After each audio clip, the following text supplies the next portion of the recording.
All right, let's get started. This is the May 19th Planning Committee meeting.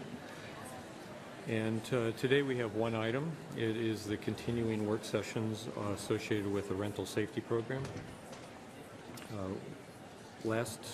At our last meeting 2 weeks ago, we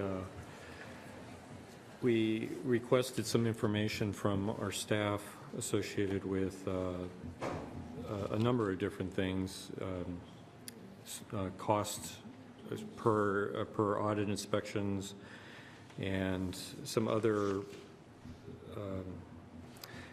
parts of it that we'll get a report on, and then also what a sample checklist might look like was another facet of that.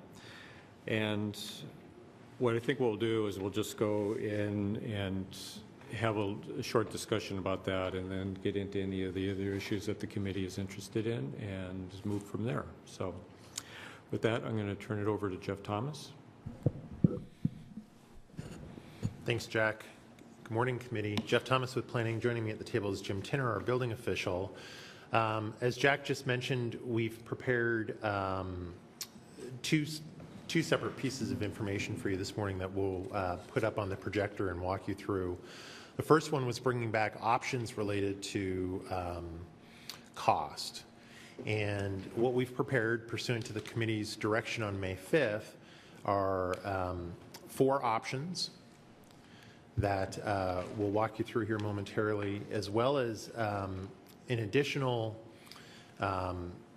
the title of the second item is Universal Checklist Item Examples, and Jim has prepared 7 different examples to show the codes that would be adopted through the ordinance, how those could translate to a universal speak checklist that everyone can use, tenants, landlords, staff, inspectors, and so forth. So with that, unless the committee has a preference as to what we do first, I thought I would start with program costs and walk you through that, and then we'll turn it over to Jim, walk you through the second one, and support your dialogue however we can. So, like a good plan.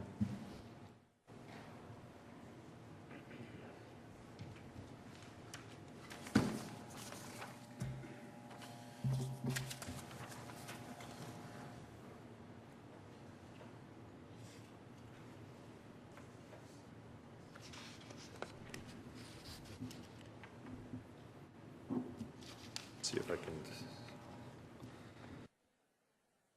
Yep. Okay.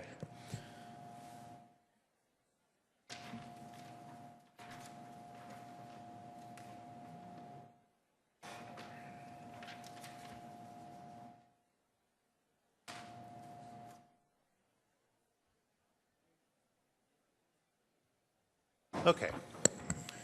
So,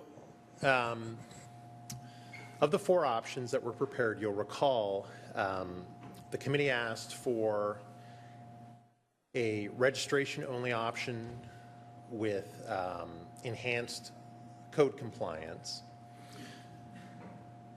Additionally, the other 3 options were using the 65 audit inspection sample size from our previous discussion and program framework discussion that we had over a number of work sessions, a 1,200 audit inspection program size, and then a tweener option. And as you'll see here in a moment, we used 600 audit inspections for that particular option. So we're going to start with we're going to go in order of increasing cost through these 4 options. So what you have up on the screen and in front of you is the first option, again, which is registration only with additional code compliance staff resource being added. So the total cost of this we estimate to be about $124,000. It would add 1 additional FTE to our staff. The matrix below registration only is, and I've made some very just general assumptions going through this costing. When we start costing things like this out, there's a lot of variables that go into it. You can start moving one or two variables around, and it redoes the whole calculation. So what I've done for each option is assumed 3 categories of registration: 1 to 4 units, 5 to 20 units, and 20 plus units. I've also assumed, based on rental properties in the city of Bellingham, a percentage breakdown between those 3 categories of 80, 10, and 10, with 80% of the rental properties being of the 1 to 4 unit variety, 10% for the other 2 categories. That allows us then to start generating revenue based on cost in each of those 3 categories to essentially achieve 100% cost recovery for the cost of the program. Jeff, Yes, Jack. just to make sure about the 80-10-10, is that based on number of properties or number of units? Properties. We're talking rental properties. Okay, so 10% would be over 20 units of the properties.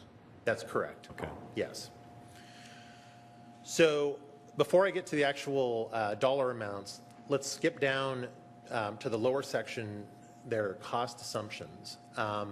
There was a question about the actual number of rental properties in the city of Bellingham. And Chris Behe, our GIS analyst in the planning department, went through and ran a simple script based on the assessor's data, looking at the variance between properties, owner and taxpayer address information.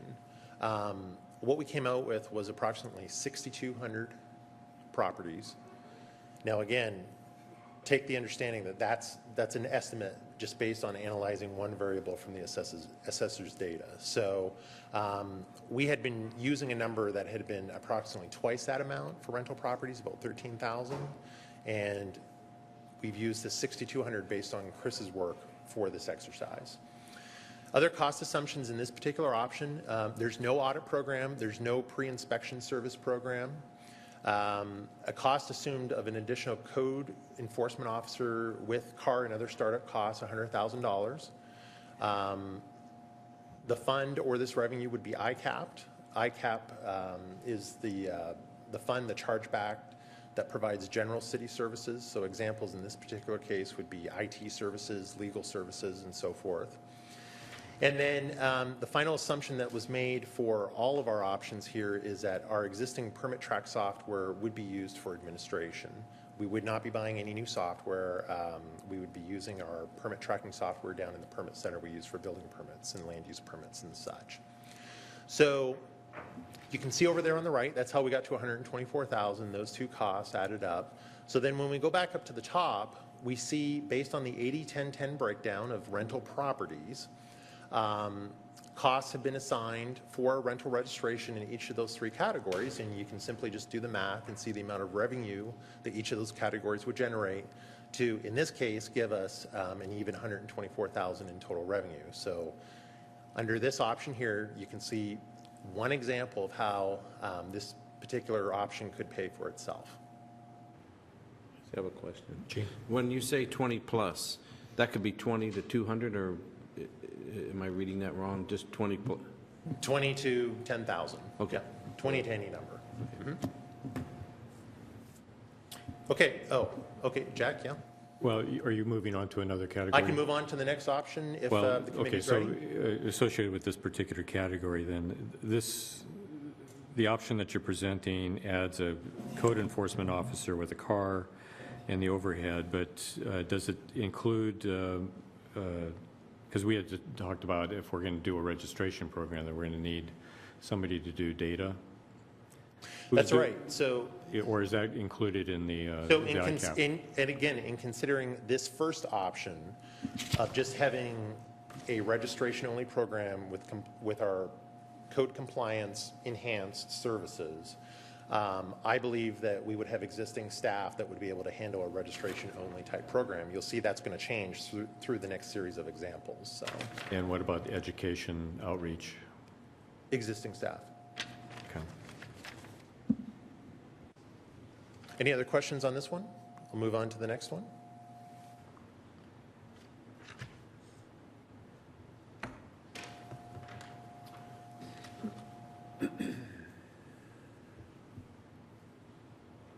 Okay, so again, going in order of increasing cost, our next example is using the 65 audit inspections, which again was the original number that was talked about, the 1/2 of 1% number, when the draft ordinance was originally presented to the committee a few work sessions ago. So under this option, you can see the total cost would be estimated to be a little over $275,000.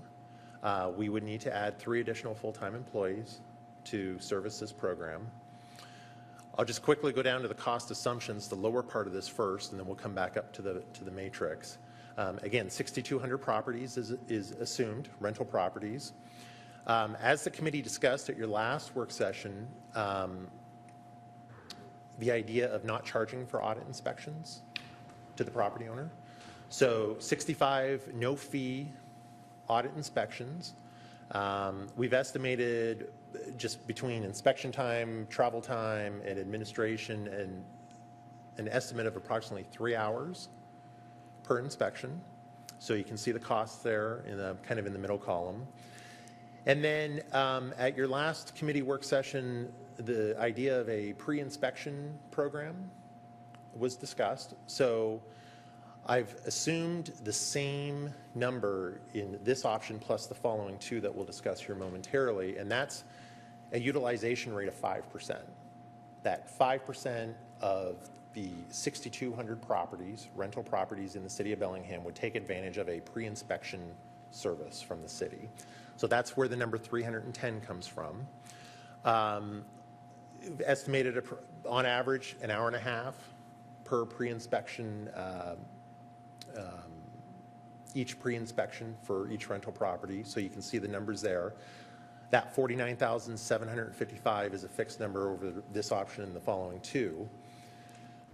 Again, sticking with enhanced code enforcement services, there's an additional code enforcement officer included with that. And getting back to Jack's question from the previous option, we would need to add some additional administrative assistance help with scheduling of inspections under both the audit and the pre-inspection program.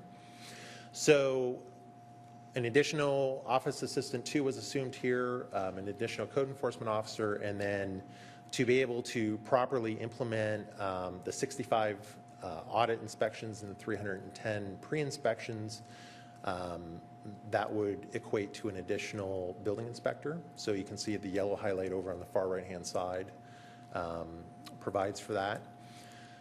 When we take those costs and add them up, we get to, again, $276,000 and change. Coming back up to the matrix at the top, then you can see what the cost would look like there. 1 to 4 unit property, cost of $25,000, 5 to 20, cost of $85 per rental registration, and then $170 per rental registration for 20 unit plus.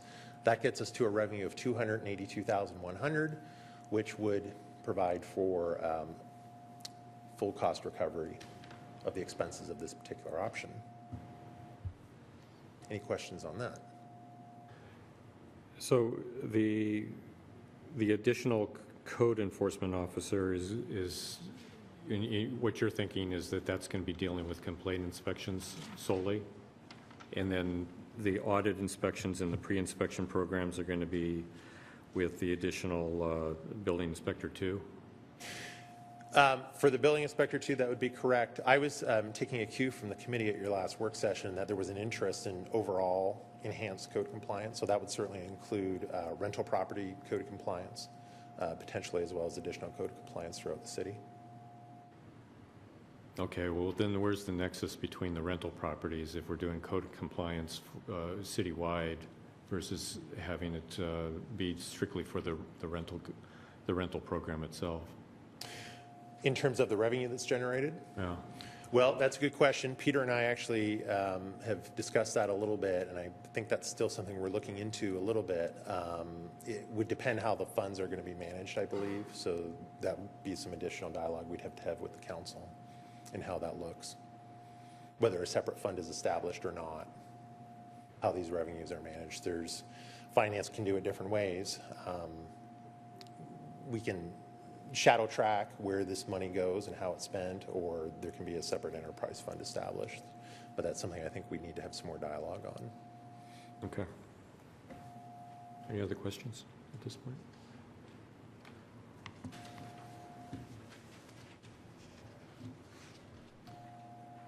Okay. So then the third option, which is that tweener option the committee asked for at your last work session, 600 audit inspections. Total cost of that would be approximately $518,000. Additional staff resource would be 4.5 FTE. We'll look at the cost assumptions first. The similarities, the number of properties, the number of pre-inspection items, 310 remains the same. That's the 5% utilization. An additional code enforcement officer, as we've discussed in the previous two options. We would need approximately 1.5 FTE for administration.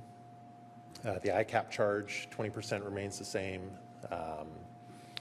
And again, using our existing software. So the one variable that goes up here significantly is performing 600 audit inspections per year versus 65 in the last example. We would need to add an additional building inspector over and above the last option. So those are your expenses totaling the $518,000. The revenue to achieve that, you can see how the cost goes up yet again. 1 to 4 units, $50 per registration. The 5 to 20, $150, and then the 20 plus would be $300 per registration. And that gets us to about $527,000 in revenue. Any questions on that one? Okay, then I'll move to the final one, which was the 1,200 audit inspections per year. I'll adjust the zoom here slightly.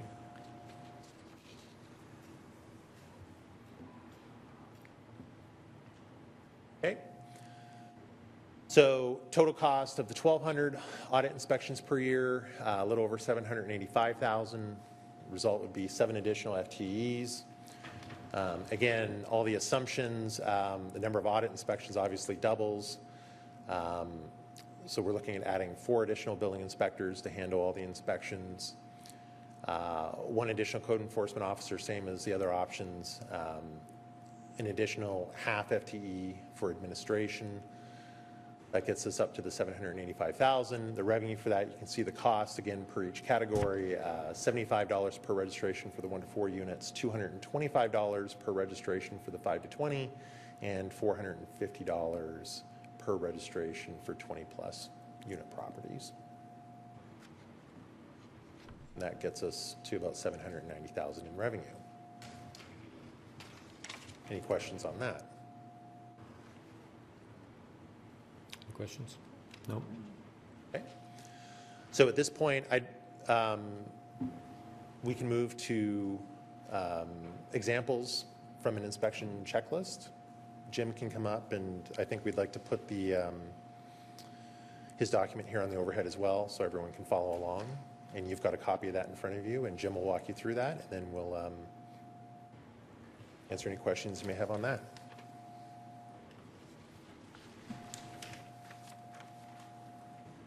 Good morning. Jim?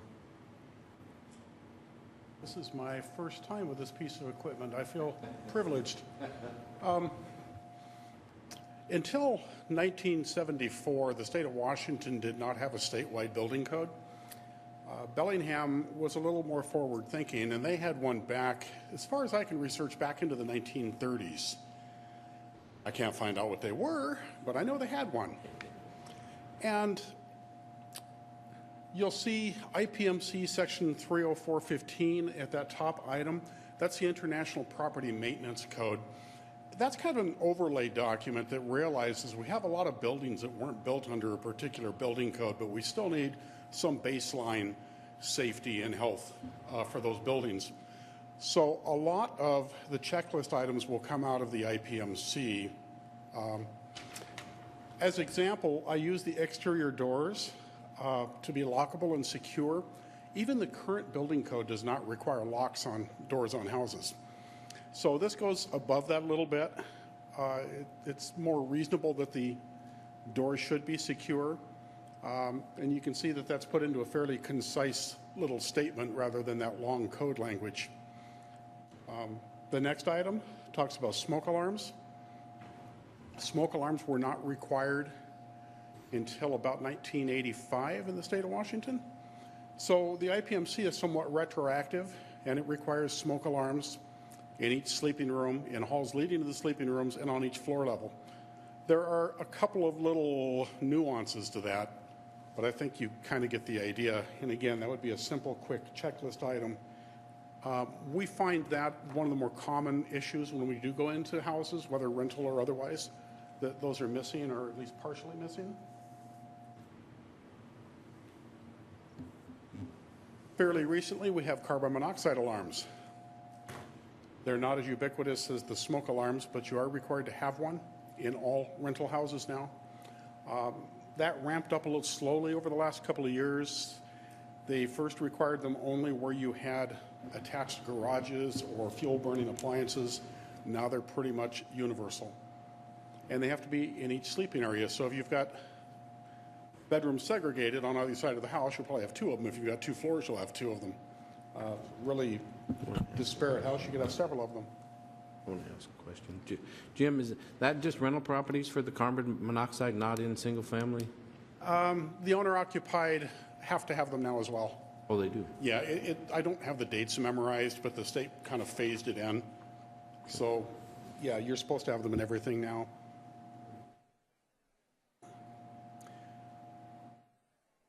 So then we talk about heat. This one's a little tough. We don't go in with thermometers and heat sensors. But it does talk about having to be able to maintain 68 degrees, 3 feet off the floor, a certain distance from the outside walls. And it also states that you can't use portable appliances. You've got to have a regular heat source in the building.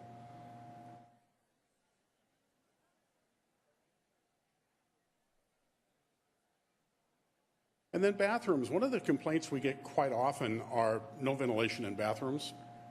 And this is another IPMC section that's somewhat retroactive. It states that if you don't have an exhaust fan in a bathroom to the exterior, you have to have an openable window.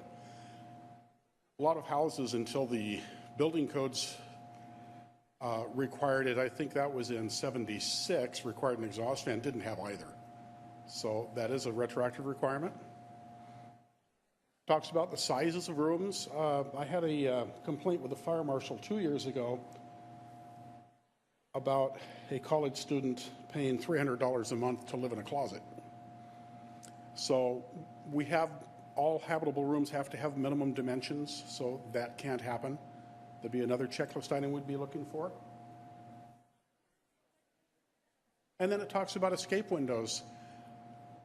The Uniform Building Code and now the current code, which is the International Building Code, requires escape windows of certain sizes out of bedrooms. A lot of older houses didn't have operable escape windows. So this is another overlay over the current code. It says in any case, regardless of when your building was built, you have to have at least 3.5 square feet of openable escape window in the bedrooms.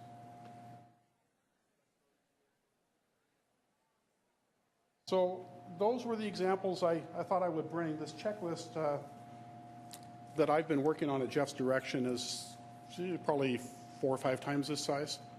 I don't recall the number, so if there are questions. Well, so then I guess the question is that based on the amount of information you provided on the sheet, and if it's formatted in a similar way, then we're talking about like an 8 to 10 page checklist? Yes. Because that seems a little different than some of the other programs in the, like Pasco, I believe, is like, they're down to 1 page.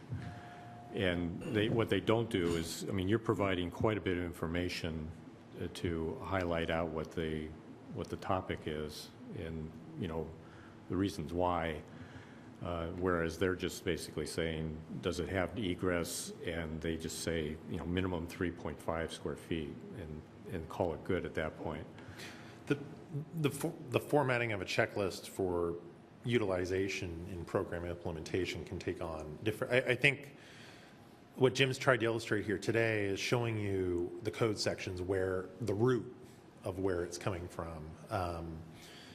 there's lots of different ways of doing a final checklist to be used by Yeah, and I the think end this is, users along this the is way. really good in Yeah. the sense of what, you know, the reason why you're providing it. It's just, I don't want this to be used as a way of saying, you know, we shouldn't be doing this because people are going to get a 10-page checklist when actually, if it's reformatted, it's going to be something that's, you know, a bit less.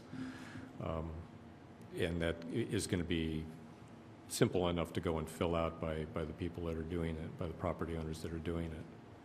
It's just really to look out the specific issues and make sure that they're in compliance with it. Right. Again, the format of this document Jim just shared with you was for sharing for the committee where these items are coming from in the code. So, Okay, that's good. so that those two items, that concludes the information that we've been working on over the last couple of weeks since your last committee session that we were asked to bring back. Again, I just go back to the cost here momentarily. As you were able to see and hear, made some pretty uniform assumptions about putting those costs and revenues together. It's again, just one snapshot of one set of assumptions that was used, so. I had a question, and I mean, we're getting this presented to us right now. I mean, it's really our first time to see this type of information, so I'm having a little bit of time to try and digest and also listen to the presentation as well as try and work things out here a little bit. One question I had was that when you're looking at, say, you know, you want to add a building inspector, how many hours per year are you looking at an additional building inspector working? I mean, we typically have a 2,000 hour per year position for one FTE. Is that about what you're talking about? Yeah, I mean, there's different levels of assumption you can make. Using 48 weeks a year when you factor in vacation, other statutory holidays and so forth. I mean, there's some finer grains in the detail that we start going through. For the purposes of this exercise, it was kind of a flat 52-week assumption that we were making, so.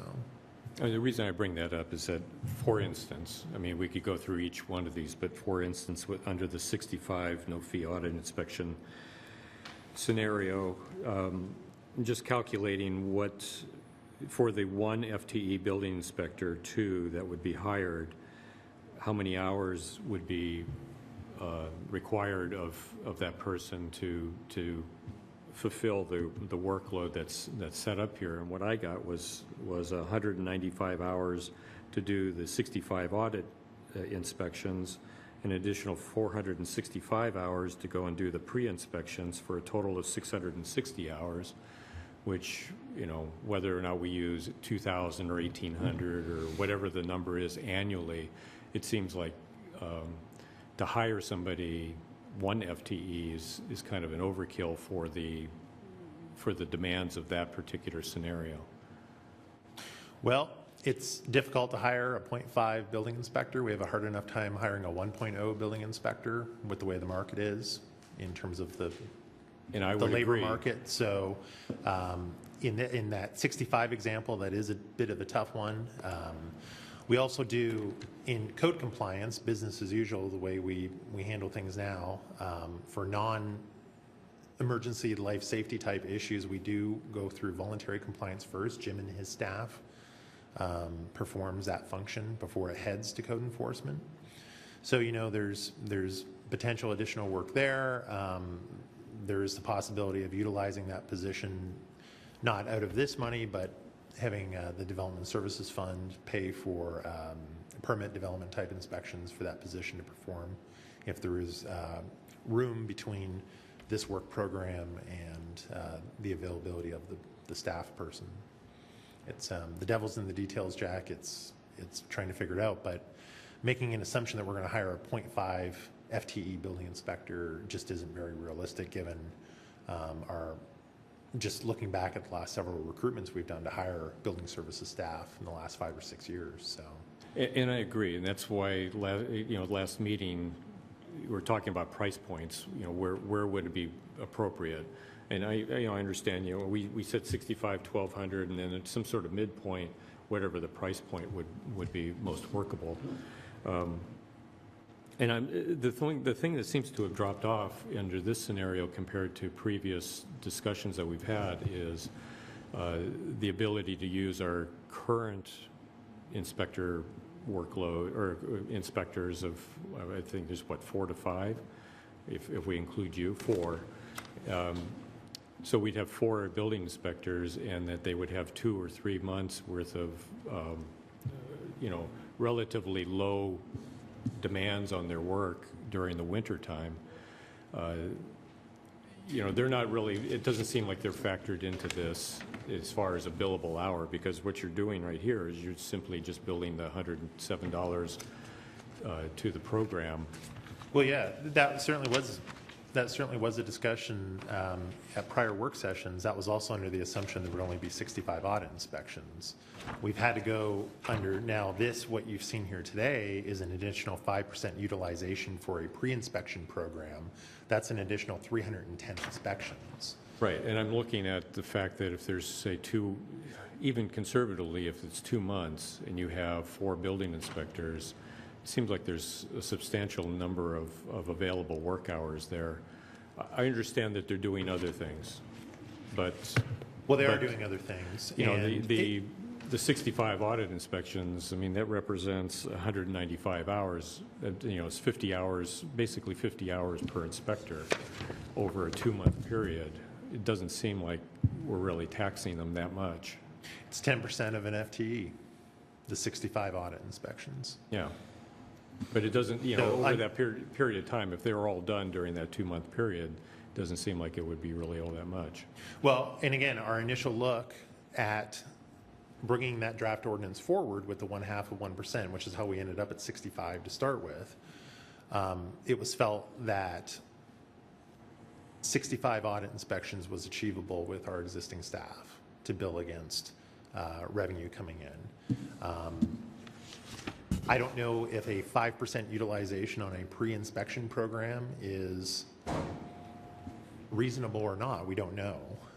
It's something that would have to be implemented, making certain assumptions of utilization, and then would have to be accounted for and adjusted over time. If no one uses it, Right.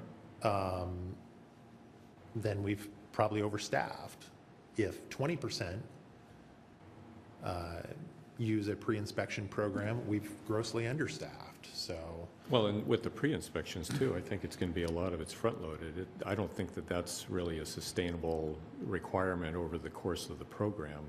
I mean, you wouldn't expect to have that much in year 3 as you would in year 1 for pre-inspections. it may not be, which I believe is in consideration of putting this together. 5% was a number that we felt wasn't, it may be more than that to start with, and then it certainly may tail off over time. So I felt just using a 5% assumption was conservative. Yeah. You know, I appreciate just putting out a ballpark in there, and it might be first come, first serve, up to 310 inspections, and then after that, then people are kind of on their own. You know, I can see how that could work. Roxanne?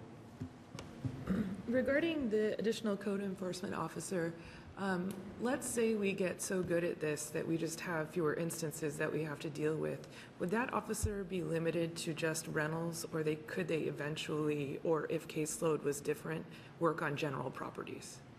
Yeah, and actually, as I mentioned when we had this up on the overhead there initially, Peter and I have talked about that a little bit. We're still, I think, working on that. Jack had raised the question about the nexus between fund and cost and so forth. So I think we probably need to spend some more time on that and come back with a more definitive answer. I did talk with Brian Henshaw, and he did mention it's not a case where you have to have this in a dedicated enterprise fund. We can still track revenues and expenditures for program-related activities without having to have a dedicated fund. And I know the mayor specifically is perhaps not interested in creating more funds. And, we have enough to track already. We have a lot to track already. So we're doing our best to try and keep up with everything. And, Mr. Chair, if I could follow up with Jeff's comment. One of the things we don't want to do is create a new program that gets restricted by how the money part of it before we look at the quality of the program that we're doing. And we don't want to have more than we have to have. We don't want to have less than we have to have if we're going to do this program. So it's probably, the best thing probably is that you decide the elements that you would like in a program. You decide, based on the information that we give you, the amount of revenues that are going to be available, and we can work that out. And I'm pretty clear that if someone's paying a fee for a service, then that fee should go to the service they're getting. If we find out that I'll tell you, we don't get many complaints that we have too little building inspectors or compliance officers. So as it sits now, if we didn't add this program, we should look at what we're doing. A lot of it is time is money kind of issues that come forward to the city. If it takes a longer time to do it, then it costs people money, including us, and we're not able to get to as many people. So I want to make sure that we're using the money appropriately. And if we have to look at, as Jeff said, the development fund or other funds to make sure that we're supporting the service with the right revenues, it would be much easier for the administration to do that if we haven't siloed all the money and put it in somewhere where it's not flexible to be able to use for the purpose that it's being raised. And I think, Jack, you know that very clearly from the TBD, where it's a third, but needs are different in each category, and it doesn't always work out that we're able to fund priorities because we've set the kind of rules that make it impossible. So I guess that's what I'd say. We're pretty capable of figuring out how to pay for it. You just need to let us know what you'd like us to do, and we can do it.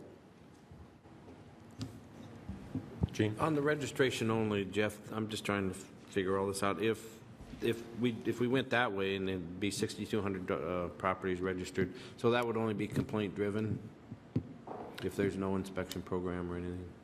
That's correct. You'd get complaints and then, so would it be easier now compared to what it is now? If they were all registered now, it sure would be a lot easier tracking down property owners if they were all registered.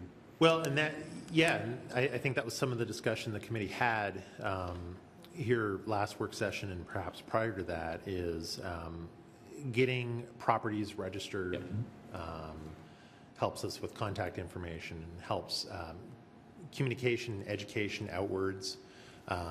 Western has made some moves in that direction here recently with education and outreach to certainly its student body and off-campus students, and having the published list of active rental registrations being published by the city. That's a component that's been a common thread now, I think, since January, and the council certainly seems supportive of that, and the mayor and staff are certainly supportive of having that active list as well. So that would be achieved.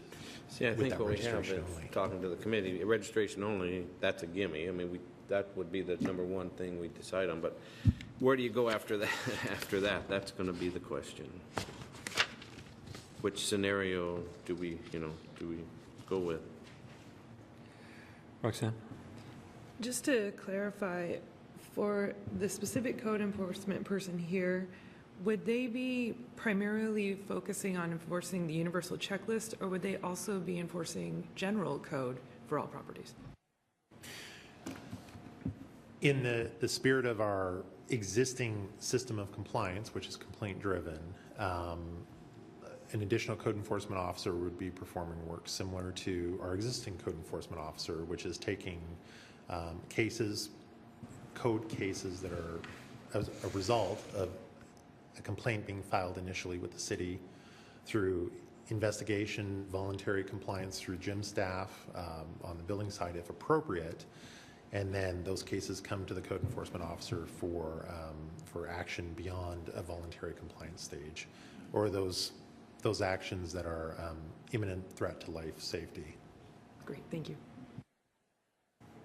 Yeah, I have a little bit of discomfort with the code and compliance component of it because that person will be doing multiple things. And this is supposed to, I mean, the whole thing was really predicated on health and safety of rental units.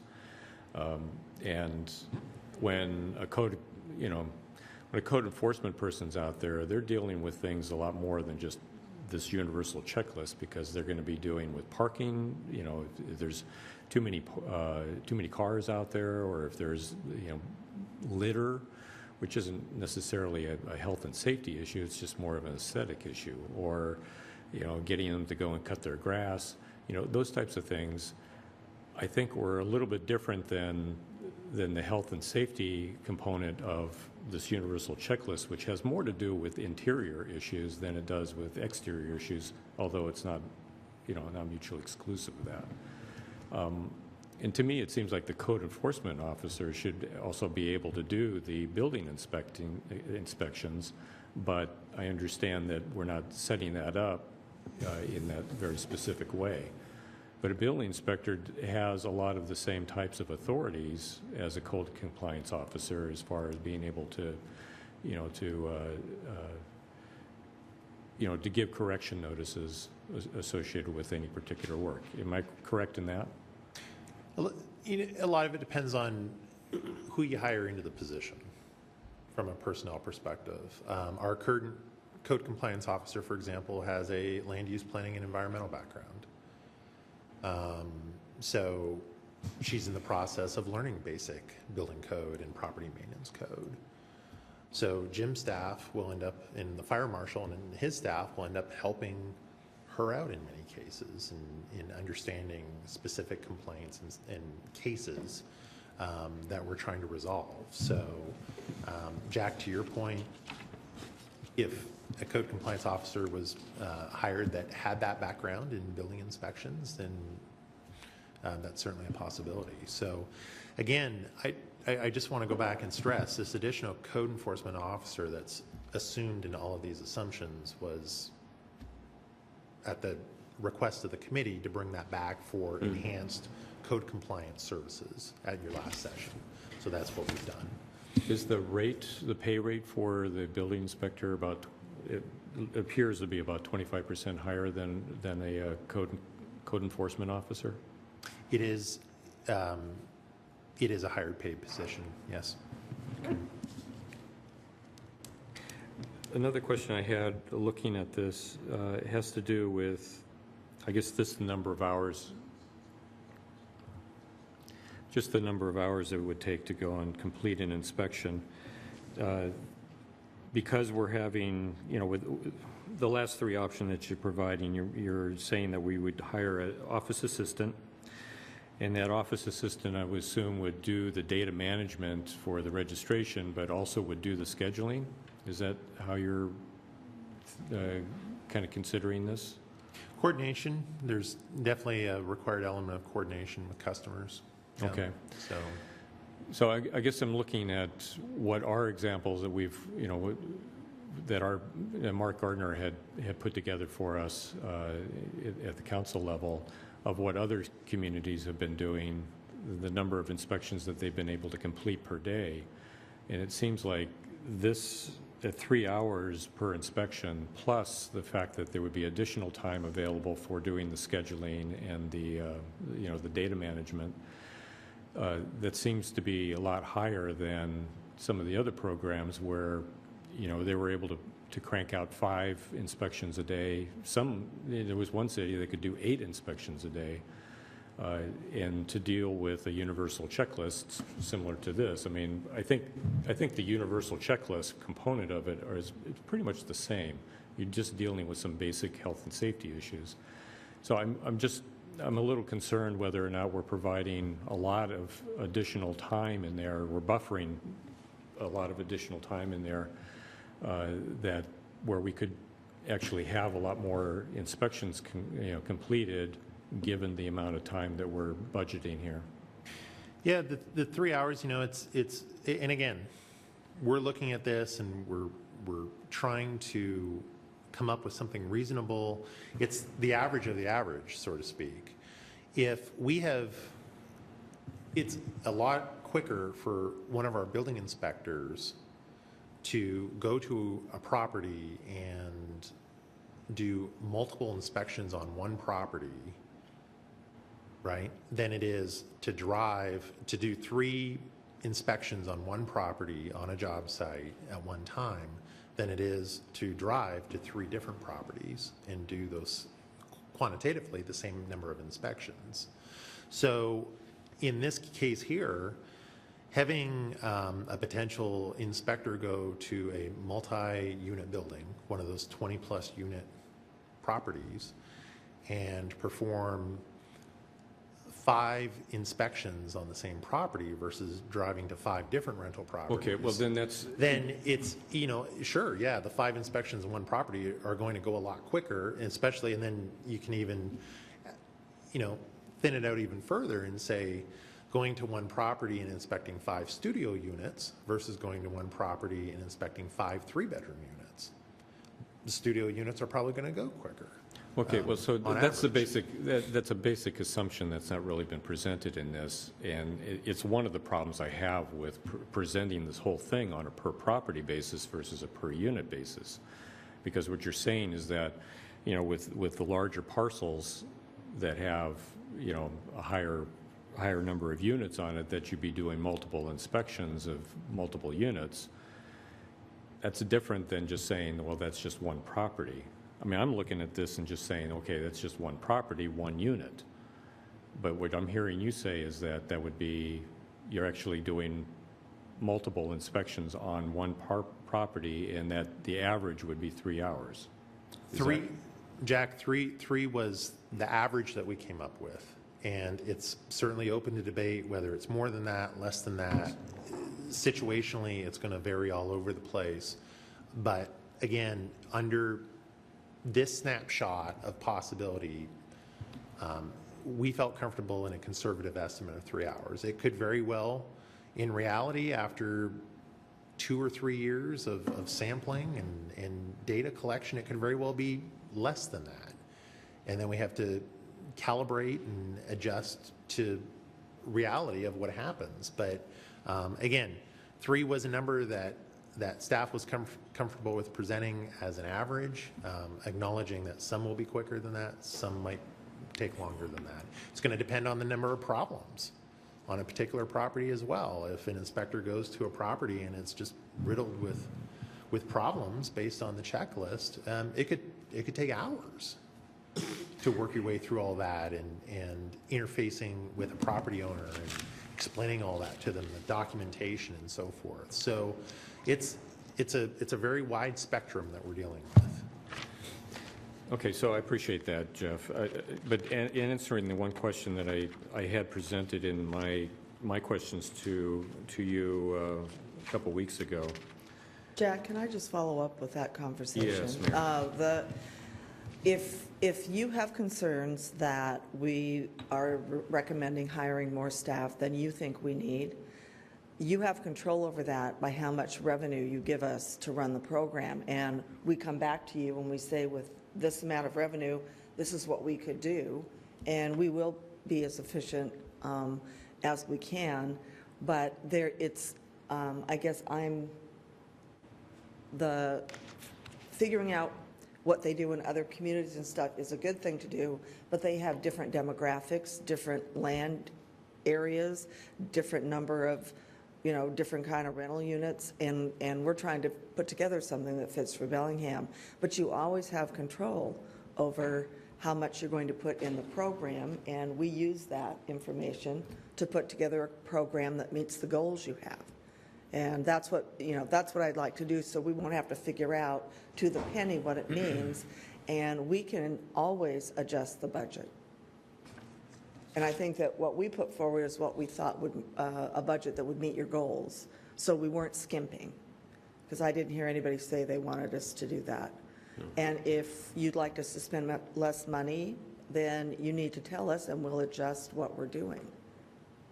Okay, so thank you, Mayor. I just want to be clear about this one issue, though, is that if you're talking about an inspection per property, does that mean that, according to state law, that, the larger parcels would have, I believe, you can sample up to 4, I forget exactly what it is, but you can sample up to a certain number per property based on the size of the total number of units on that parcel. Are you saying through your worksheets here that if you choose an inspection on a parcel that has a lot of units on it, that you're going to inspect the maximum number that you're allowed to by state law? Or is it going to be 1 unit on a complex that might have 75 units on it? Would you do 4 or would you do 1? So there's 2 questions embedded in that. I think the answer to the first question, I don't have the number right off the top of my head, but there is a cap on the number of units on a particular property. I don't know if Peter doesn't see. Do you have it off the top of your head?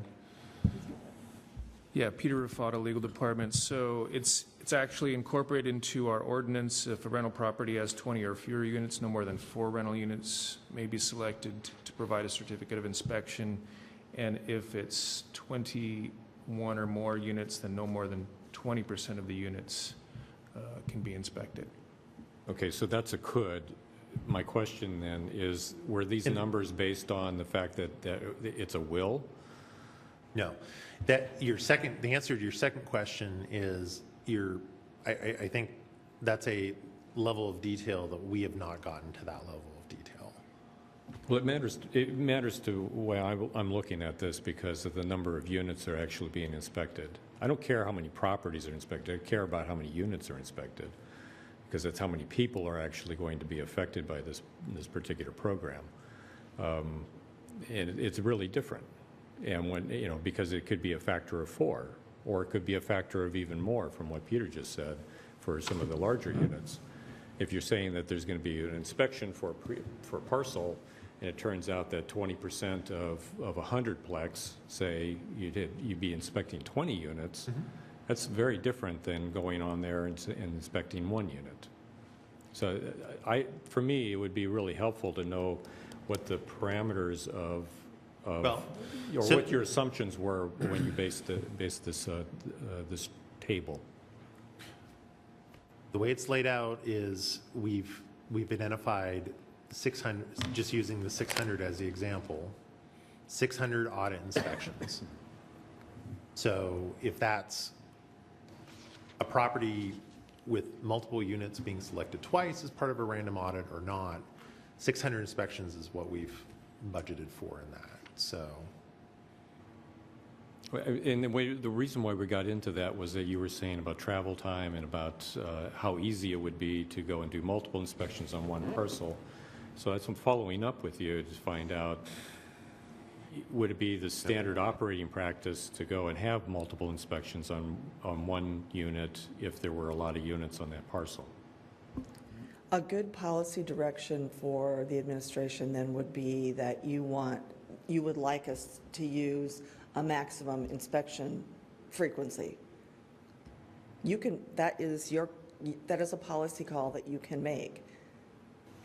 So you don't have to put the pressure on Jeff to figure it out right now. I'm just wondering, I'm wanting to understand what the assumptions were of these numbers that came in. And I guess what I'm saying is our assumption, as Jeff said, is under our best guess what we thought you wanted. So if you would like something different, that information will help us give you another figure rather than being overly concerned about the estimate that the planning department put forward. Roxanne? I appreciate what you gave us. I can just say that very simply. It's just this simple. The more inspections we do, the more it's going to cost. So that's the decision point that we have to make. How much money do we want to spend? Do we want to do these inspections? And it's just going to increase if we want to do more. I just think it gets that easy. Well, yeah, there's that part of it. There's also the part of just to bring up another point here is I understand that you're just throwing this out there for illustration purposes, but to look at the cost breakdown, the annual fee that would be provided to the property owner for units 1 through 4 or 5 through 20 or 20 plus. You know, if you have a single-family house, you're paying $50 a year, but if you're part of a, you know, 100-unit complex, you're paying $3 a year per unit. You know, because the overall cost would be $300. Seems like there's quite a bit of a difference there, and again, it gets into the, you know, the fairness issue. How much work is actually associated with doing a universal checklist of 1 unit in a 100-unit complex versus doing a single-family house? Granted that single-family house is going to be a little more complicated, but is it more complicated to the point of being, you know, in essence, 17 times more expensive? Well, that was one reason why I liked it at one point when this started, like the flat registration fee for everyone, and then the inspection cost would be based on what it costs to inspect the units. So if you had 200 units, it would be more expensive to do the inspection that we had talked about originally, which was everyone is going to sign an affidavit saying that they've inspected their units and that it meets the safety checklist. And so it would cost them more than if you're doing it, if I'm doing it on the second half of my duplex. So I think these things have now merged together in the registration and the inspections as being one number instead of the universal registration being one flat fee, and then the inspections basically reflecting the complexity and the number of the units that are being inspected. And I have to admit, I was gone during these discussion of the pre-inspections and that part of the thing, because so I think that's why Jeff was accommodating that new requirement in these estimates. So yeah, you can always look at it that way too. We're going to have an inspection fee, we're going to have a registration fee, and we're going to have the inspections that we do based on the hourly rate or whatever the building officials use. So I can understand that question. Yeah, the pre-inspections, that really was, I mean, it was an idea that was brought up last meeting, and it was really brought up to say we didn't want to have a program like this be punitive. We wanted to actually try and meet the end goal, which was to have a housing stock that met minimum health and safety standards everywhere. And whatever we could do in a positive, proactive way where we were cooperating with property owners instead of trying to dictate to property owners, that the pre-inspection program was a good vehicle to do that, where, in essence, they were getting a pre-audit that would be able to help them with understanding what the deficiencies might be in their unit and be able to have plenty of time to go and correct them before having to do any sort of self-certification. So that was the main purpose when we were talking about that last week or last couple meetings ago. And I think the decision seems to be made based on the proposals that were put forward, that the pre-inspection would be the responsibility of the city rather than the responsibility of the property owner. And that's where this idea about the registration fee, I think, gets a little confusing, is if you assume that the inspections are the responsibility of the property owner, which I know is a bigger expense on property owners, but if they are doing self-inspections and they're keeping their units to meet the safety list, that's a good incentive that doesn't put another part of the program on the city. And the city could still do the random inspections because as a landlord, you'll know that you could be selected for a random audit. So, I mean, I think the staff was trying to respond to what you said you wanted at the last meeting. So it'd be helpful if we look at what's in there and see if it's meeting the needs you have. And one of the needs I hear you expressing is the idea that people with multiple units are paying a lower share of the cost of the program than a single-family home or a duplex or something like that. I don't have a problem with that notion of it. I just think that the severity of the price differential is pretty great. Under this, again, this is just for illustrative purposes, I understand that. But when this is given out and saying that, you know, if you have a single-family house, you're paying 17 times more than somebody that's, you know, has one unit in a 100-unit complex, to me, it seems like that price break is quite a bit more.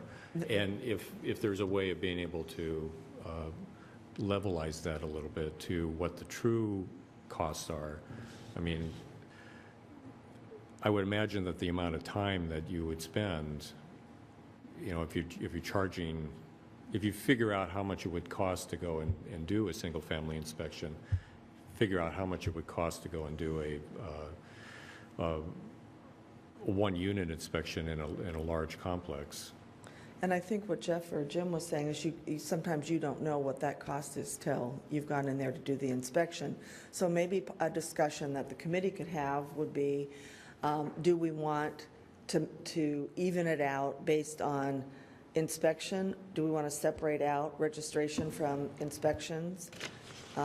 Because I think we have to allow landowners to do an inspection that isn't performed by us, correct? So if I'm sorry, say that again? if there is an inspection program, like we're going out and we're doing a random check, there is a requirement in the law. I'm being the attorney now. There is a requirement in the law that says that the property owner has the right to have a private inspector rather than Jim's crew come out and do the inspection. And then I think the wrinkle that's got thrown into this one is this pre-inspection where the city's taking on another responsibility. And that's causing Jeff to have to try to figure in an estimate of what that is in addition to a registration fee. Well, and then there's a couple things. It's not just the pre-inspection, but it's also the other thing that the committee had talked about last week, or last meeting, was the fact that the audit inspections would be part of this overall program and paid for by the registration fee. So yes, a property owner could go and spend whatever hundreds of dollars it would take to go and hire a private contractor to come in and do the inspection, or they could use the city service as part of the cost of the registration fee that they're paying anyway. Well, I think what it does when the city becomes the inspector is on that pre-inspection or on the inspection side is then we are automatically building in that inequity because the registration fee includes an inspection rather than there is a registration fee and then there is an inspection fee that can be paid for by either us, which we do on an hourly basis, or a private inspector. We could make it much simpler, I think, than trying to figure out how all the costs fit into a registration fee. I think it might be simpler to do it that way. Certainly I can talk to staff about it, but that way you wouldn't feel like you're putting the onus on the smaller property owners more than the larger ones, and you get back to it's the same. Everyone registers the same way, whatever it costs, and then we have an inspection program, whether it's pre-inspections, self-inspections, somebody else's kind of inspection, complaint inspection, and we have a way to deal with that is simple and clear and not as complex as trying to factor in all those costs up front, because we just won't know what they are and we'll have to adjust it, and that's fine too if that's the choice the council makes. There are lots of choices you can make. Yeah, it seems like the decision is whether or not we want a Southwest Airlines model or a Allegiant Airlines model, where you're adding on all of the different costs. Absolutely not, Jack. That is not what we're saying. Well, but It's how we do it. It's not the quality of the program we have, and I really hope that you don't think that no, I'm I'm not trying saying to about quality. cheapen. I'm talking about add-on costs. we could have a registration program that has all of the fees included into it, would allow for the inspection, it would allow for education, it would allow for other types of assistance to both property owners and tenants. And that's one model, or the other model is that you just say, okay, the registration fee is just for the data collection and that component only, and then you have all of these add-ons for Or whether you have an inspection, we could be charging for, access to, the materials that we might be publishing. Well, I think that we're getting into how we're going to pay for it before we decide exactly what the program could be. But right now, the fee that we're going to be charging people is not necessarily going to add up to their proportionate share of the cost. This is going to be subsidized by the smaller units right now, the way it's set up. Because you can't think of that. It's not that they have to pay add-ons for everything. It's that we figure out the cost of doing a responsible registration program for public health and safety, and then we try to simplify the way it gets paid for, so everyone pays their fair share for a fee, and everybody gets a good quality program in the end. And that's what I'd like to see. So I think Jeff has done an excellent job of putting forward options for you to look at, and it just shows how complicated it is when you figure in equity into the solution and who should be responsible for doing what. Gene? Yeah, and I've been on this now for almost 10 years, so it's time we move forward. And I brought this up 2 weeks ago, can we start with the registration only, start with that, implement that, and then go after the inspection part of it? Is that possible? Anything is possible. Because, we've got numbers in front of us. We just seen them all today, and I don't know the best route to go, but I do know that it's time to move forward with this or not, and we need to get something to the council, the full council, and the sooner we do that, the better. But it seems like we're going to have to spend a little more time on trying to figure out which option is best for the inspection part of it. But I don't want to end up with nothing. Registration is something to start out with. And Jean, I actually think we can do a little bit more than that. So I'm hearing that we want a registration. We want, obviously, any complaints to be dealt with quickly and appropriately. We would like to have some kind of verification that the units have been inspected, either by the city or by the property owner. And why don't you let us put together something that meets those goals so you can look at it instead of maybe we have too many options. We could do it right here. We could say there's a flat fee for registration, and the inspections obviously cost more if you have more units, less if you have less units. And you have the choice of doing it yourself or having the city do it. If the city does it, it's based on whatever hourly rate the inspectors charge for doing an inspection. And then you'd build the equity in, and you wouldn't have to stop just at a registration program. Because I think that doesn't necessarily meet the goals that the council has. No. If we just had a registration program. I know that. I'm just trying to figure out a way to move forward. Maybe the other committee members have different ideas. Roxanne? I'd just like to advocate and give my thoughts on option one, because I just want to submit that while it may not seem like overgrown vegetation, couches on yards, junk vehicles, whatever the code enforcement issues may be, litter in the front yard deals directly with health and safety. I think it deals with the health and safety of the neighborhood. Because when you have those kind of conditions, that sends a signal to different landowners that you can have derelict properties on that street in that neighborhood. And I just don't want anybody to think that that is appropriate for our different neighborhoods and communities. That's why I'm such a stringent backer of code enforcement. because I don't think we've gotten to a level in this city yet where we understand how all of these things are interwoven for the betterment of not just the properties that are rented, but the properties that are owned.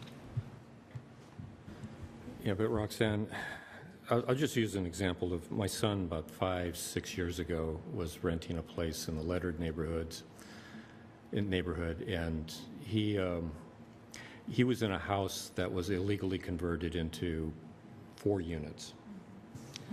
And from the outside, that house just looked fine.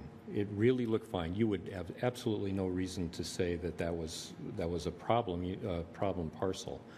But those 4 units, in looking at them and to see how it was actually not only designed for fire issues, but also just the way that the property owner was conducting his business when my son had to go and get extra heaters, electric heaters, in order to deal with the heat issue, because the property owner would not go and fix the windows, would not fix the doors, and there were like half-inch gaps in the door frame that would not be fixed up at all. You would never know that by doing a street thing. And it's like, how would you know that? How would you be able to go and deal with that? And he tried a number of times. I tried to work with him to, just basically get it repaired and go through the tenant landlord thing. But it's difficult, and he was really concerned about the retaliation aspects of it. And it's a situation like a program that we've been talking about over these last couple of years. That would be something that could go and fix those types of situations. I think you're going to waste so much time with the inspections, because I think the inspection, if you're inspecting a good property, that then becomes a waste of the city's initiative. So to get to what you're talking about, it's not just a snapshot of the outside. The son could have called, and then if we had this universal checklist that we were enforcing against, we would have some baseline to actually do something about that. Now, the landlord-tenant information is complicated, but we can't create laws to change that. So to me, I want them to enforce against the universal checklist. I want the entire community to understand what this universal checklist is, especially our Western students and anybody who's renting property. If we can do proper education about what's required for rental property owners, and then at the same time actually enforce against them, I think we would have a program that's actually dealing with the issues, not spending time, investigating good properties. You don't know that they're good properties until you inspect them, do you? And they don't know if it's good property either, a good property either, because you're assuming that they have the technical expertise to be able to. I mean, they'll do the self-certification based on just common sense type of stuff, but if we have an inspector that's coming in and saying, that plumbing's not right, that wiring's not right, that heating situation's not right, what do you do in that situation? Well, I just say, for every time that you're inspecting a good property and you stumble upon a good property, then you're ignoring the swath of issues that we need to deal with. And I don't want to do that anymore in the city. I really appreciated the increased compliance that was proposed by the committee. I mean, I think that, like I said, we don't get people telling us we're complying too much. Well, I guess sometimes we do. But the idea that we would actually enforce the laws we have is, I think, very important. Another option that you might have, because I know everyone has talked about this for a very long time, is look at the options, move one forward so that you guys can amend it to see if there's what the full council thinks about which things they think are missing or too much in whatever option you move forward, and then you'd be closer to being able to resolve this in a shorter period of time. I think that's a good idea. We should do that and just take it forward to the full council. They need to be involved in this. So would I add that here? Okay, do you want to? You want to do that? You want to do I'm that? going to add this one to this one, or which one? See, that's the whole thing.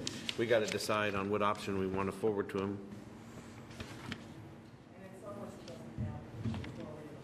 Yeah, oh, yeah, no, I know. Well, So, we don't have to actually have a recommendation. No, we just don't. yet. Okay. So, all right, I'm going to make a motion here so we can move forward on this and send this to the full council before John Stark retires from the Herald. He's been doing this for a long time. Or before I retire, one or the other. Okay, here we go. I'm going to move to recommend to the council that the draft rental registration ordinance be amended to include the following. Initial and first follow-up certificate audit of inspections performed by a city inspector should be free to the property owner. Costs for this service would be included in the annual registration fee. If I go too fast, Marie, just yell at me. she's got this. Oh, she's got, okay. Owner-occupied duplex and ADU properties, government-owned, managed housing, and government-subsidized, e.g. Section 8 housing, will be required to register, but without the annual registration fee. A declaration of compliance or equivalent would be required. Section 615.040G, display of registration, should be changed to mandate that a laminated copy of all registrations be posted on the inside front door or equivalent for easy access of information by all tenants. Section 6.15.170, City Council review and sunset provision should be changed to the 3rd anniversary of the deadline date of the last batch of registrations due, currently set for January 1st, 2016. Amend the title, Chapter 6.15, from Residential Rental Registration Program to Residential Safety Program. And finally, conduct a public hearing on the final draft version of the ordinance, and I'll move that.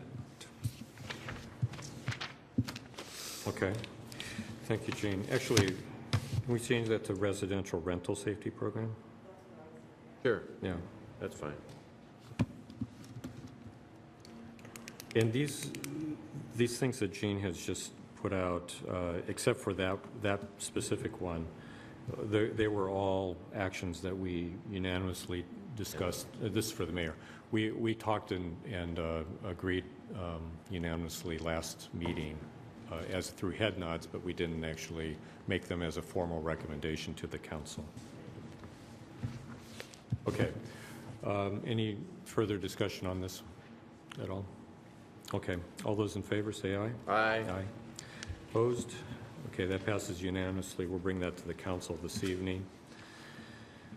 I'll just report it out. I'll just hand this out to them. Okay. Is there any other, Peter? As I mentioned, there's some technical things that I've been keeping a note of, so I just wanted to make sure that it was okay that I include some of those.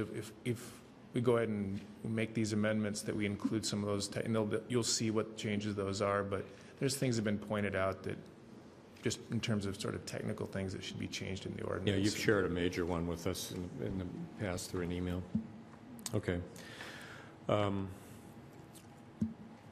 What I'm going to do at this point, unless there's any other businesses, I did want to at least make this, make a little bit of time available to the people in the audience if you wanted to have any input into, not about a rental safety program, yes or no, but specifically about the work that we've been doing. If you have anything that you'd like to offer up. Anybody? Harriet.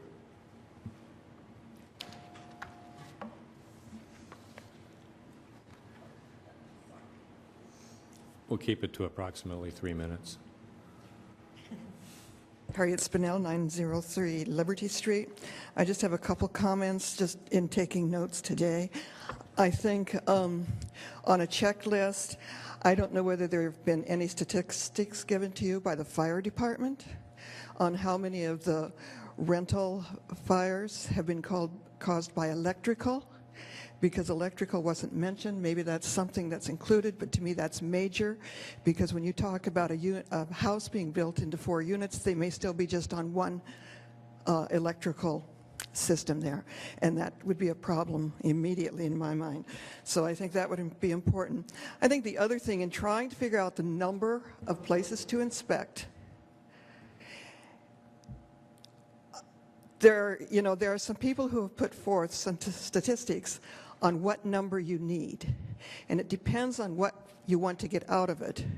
Do you want to really have safe and healthy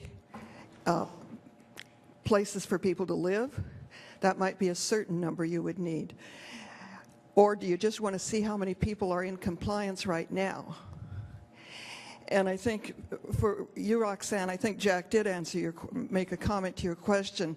You will never know who the good guys are if it isn't random selection, and you would hope you would run into a lot that are in compliance, but that's not a negative, that's a positive. So I think you need to think seriously about the numbers. It isn't just, hey, we want to do this because we're going to do it, and whether it's 65 or whether it's 1,200 or whether it's even more. I also have a problem with talking about units and talking about properties. I think there is an inequity, and I think you can equalize that out a little bit more between the person who has 1 unit and those who have 100 units. There needs to be some fairness in this also. I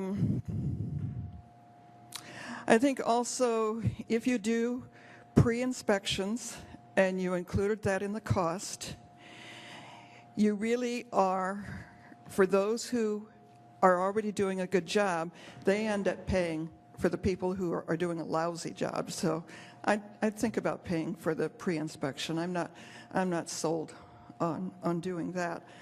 And that's probably all I thought of right now, but if I think of more, I'll email you. Thanks, Harriet. Anyone else? Linda?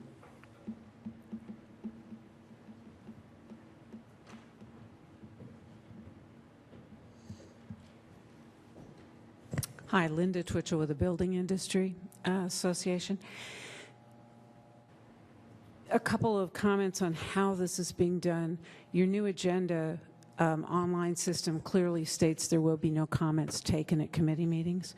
So as you may have noticed, most of the realtors who sat in on the previous meetings are not here today, presuming they're not going to be able to speak. So the general perception I'm getting from our members and from the realtors is that most of us have heard at earlier presentations that there is a minority of properties that are posing the problems, and generally the presumption is if you had stronger code enforcement in general, and if people will file complaints, and that's the education portion we would like to see stressed. Because if you're worried about retaliation and you don't file a complaint, how does one know the problem needs to be fixed? That's one of those things you have to deal with. There is some concern that people do not clearly understand what's being proposed.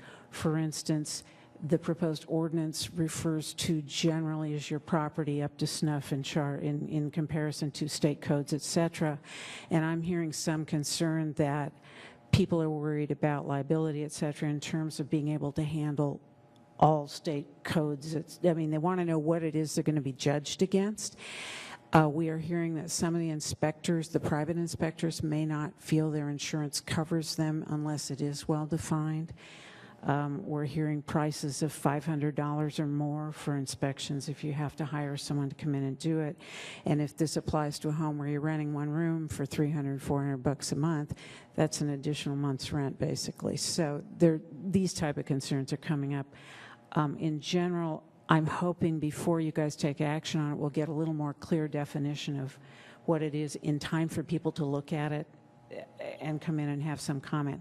If we're only having one public hearing, we face the perennial problem of by that time everything's written in concrete and you're in a position where you're having to present the negative and it doesn't work as well. So generally those are our reactions. Thanks very much. Thank you, Linda. Anyone else?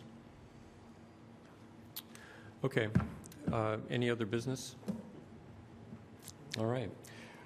I guess what we'll do is we'll bring this to the council tonight and have a discussion, but I don't know if we'll have any actual action or not, but we'll see what happens, and we will either meet in 2 weeks or 3 weeks, or we won't, depending on what the council is, if the council is going to direct us to continue working on this, or if we bring it to the full council for their consideration, and we give it up to them. All right, with that, meeting adjourned.